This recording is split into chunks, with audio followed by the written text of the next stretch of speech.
Karen lost her mind over my red front door, so I turned my house into the boldest, most outrageous rainbow on the block. And trust me, that was just the beginning of her nightmare. Living in a suburban neighborhood had always felt like a blend of quiet routines and unspoken expectations. Lawns were trimmed on Saturdays, mailboxes looked nearly identical, and everyone knew to avoid confrontation, especially with Karen from the HOA. But I wasn't just another homeowner. I was Sam, a mural artist who found beauty in chaos and color. When I first bought the place, the front door was a boring beige. It felt like it had been drained of joy. So naturally, I painted it deep crimson red, rich, bold, and full of life. It took me all of 3 hours, but the satisfaction I felt afterward, unmeasurable. That door told the world, this house belongs to someone who lives vividly. The very next morning, I opened my door to find a crumpled letter stuck in the handle.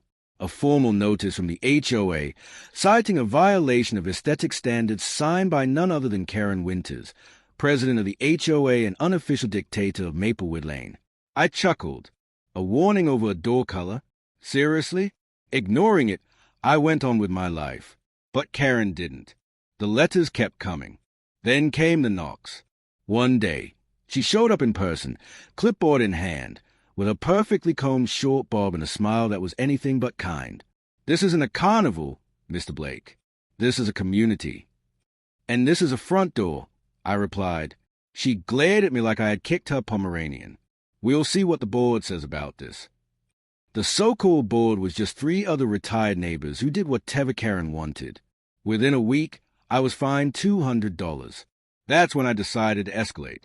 If a red door drove her mad, what would an entire rainbow do? Over the next few weeks, I worked late into the night. Paint buckets lined my porch like soldiers waiting for orders. I transformed the house into a living rainbow, each panel a different hue, blending into a gradient of chaos. I added sparkles. I outlined the windows in gold. I even hung a giant rainbow flag over the garage door for flair. Neighbors stared, kids pointed with glee, and Karen? She nearly passed out when she saw it. Her face turned the same shade of red as the door she had complained about. What is this monstrosity? She shrieked. This? I said, grinning. This is freedom of expression. She stormed off. That night, I received 3 new violations and a court summons. Apparently, Karen had filed a civil complaint. That was the moment I realized this wasn't just about a house. This was war. But little did she know, I wasn't backing down. I had an entire plan. Karen had poked the bear, and now she was going to see what happened when the bear had an unlimited supply of house paint and a deep sense of artistic revenge. After the court summons arrived, I spent a night binge watching legal dramas, drinking coffee, and reviewing HOA bylaws. It turned out the document Karen kept quoting was outdated. There were new state rulings that gave homeowners far more freedom when it came to exterior expression, especially for artistic or cultural reasons. So, I went to the court hearing armed with a folder of documentation, color theory books, and a massive printed canvas titled, Karen's Nightmare. I showed the judge that my house design was not only art, but also part of an awareness campaign celebrating individuality and creativity. I even partnered with a local nonprofit that worked with children with learning disabilities, explaining how color stimulated positive energy. The judge was amused. Karen? Not so much. Her jaw clenched every time I said expression. In the end, the fine was revoked. The judge told Karen and the HOA to revise their bylaws to reflect modern interpretations. That was a huge win, but I wasn't done. I started hosting colorful Sundays. People from neighboring towns came to take pictures in front of the Rainbow House. I put up QR codes linked to art therapy donations. Local newspapers ran features. My house went viral on social media. Karen had turned me into a suburban celebrity. But Karen fought back. She filed noise complaints.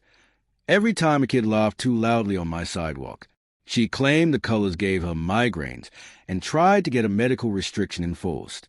Nothing stuck. And each time she failed, I added more to the house, a rainbow koi pond, LED light strips that glowed in sync with music, and a unicorn mailbox. By now, the HOA meetings had turned into war rooms. Neighbors were divided. Some loved the house, Others feared Karen's wrath. But the more she pushed, the more united people became against her tyranny. One night, someone left a note on my door. "Thank you. You reminded us we don't have to live in gray." I knew then that I was doing something bigger than irritating Karen. I was shifting an entire neighborhood. That realization fueled me. But Karen, she was unraveling. I didn't know it yet, but she was planning her final move. Karen called for an emergency HOA meeting. The flyer had bold red letters, dealing with a community menace. Subtlety wasn't her strength. I attended, of course. When I walked into the community hall, I was wearing a rainbow suit. Kids cheered. Karen scowled. She had created a full slideshow presentation, How Sam's House Degrade Property Values, complete with graph that made no sense, photos taken at weird angles, and testimonial from 2 grumpy neighbors who were clearly bribed with coupons.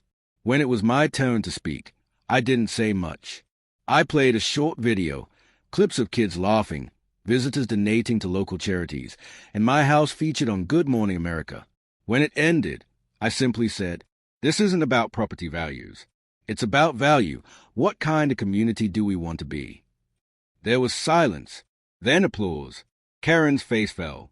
The vote to remove me from the neighborhood initiative failed. Badly. Instead, there was a countervote to remove Karen as HOA president. And it passed. By a landslide. The look in her eyes? Priceless. The next day, Karen put her house up for sale. A realtor's sign went up like a white flag of surrender. When she moved out, I sent her a farewell gift, a miniature model of my rainbow house. I never heard from her again. But the legacy of the house remained. Other neighbors began experimenting with colors. Lawns had gnomes, porches had wind chimes. Maplewood Lane was no longer just another suburb. It was vibrant, alive, beautiful, and it all started because someone got mad at a red front door.